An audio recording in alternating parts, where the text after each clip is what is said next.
Vous regardez votre peau dans le miroir, ces petites taches sur vos pommettes, cette ride que vous n'aviez pas l'année dernière, et ce grain de beauté qui vous inquiète depuis un moment. 80% de tout ça vient d'une seule chose, le soleil, et d'une crème solaire mal choisie ou mal appliquée. Bonjour à tous, ici Rémi, de Mes Conseils Santé. Aujourd'hui, on va parler crème solaire. Pas comme tout le monde, on va parler de ce que personne ne dit. Première chose à savoir, le SPF. Ce chiffre que vous voyez sur le tube ne mesure que les UVB, ces rayons qui brûlent, qui font ce coup de soleil rouge tombant. Et à côté, il y a les UVA, 95% du rayonnement reçu. Ils ne brûlent pas, ils traversent les nuages, les vitres de vos voitures, les fenêtres de votre bureau, et ils plongent jusqu'au derme, là où ils alimentent les cancers et accélèrent le vieillissement. Pour les UVA, cherchez le logo UVA dans un cercle sur votre tube. S'il n'y est pas, reposez la crème. Elle ne respecte pas le standard européen. Maintenant, quel SPF choisir? SPF 15 filtre 93% des UVB. SPF 30, 97%. SPF 50, 98%. La règle simple.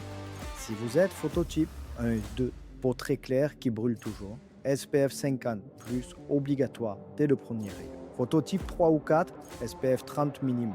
Phototype 5 ou 6, peau brune ou peau noire, SPF 30 minimum quand même. La mélanine ne suffit pas. Maintenant, la grosse erreur, celle que tout le monde fait, la dose. Pour qu'un SPF 50 protège vraiment, il faut 2 mg par centimètre carré. Concrètement, 6 cuillères à café pour un corps adulte en maillot. Une pour le visage et le cou, une par bras, une par jambe, une pour le buste, une pour le dos.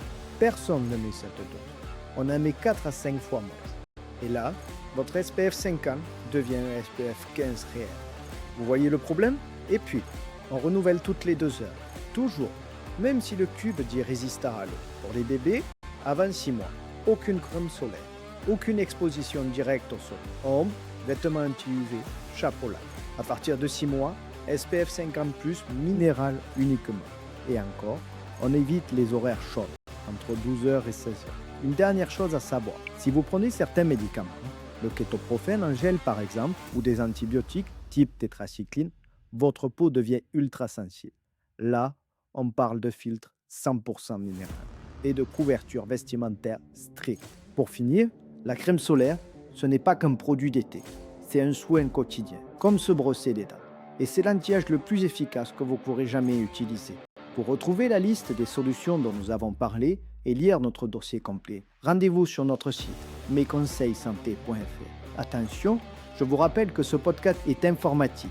Il ne remplace en aucun cas une consultation médicale en cas de mal-être profond ou de symptômes persistants. Consultez impérativement votre médecin ou votre pharmacien. Prenez soin de vous et à très vite.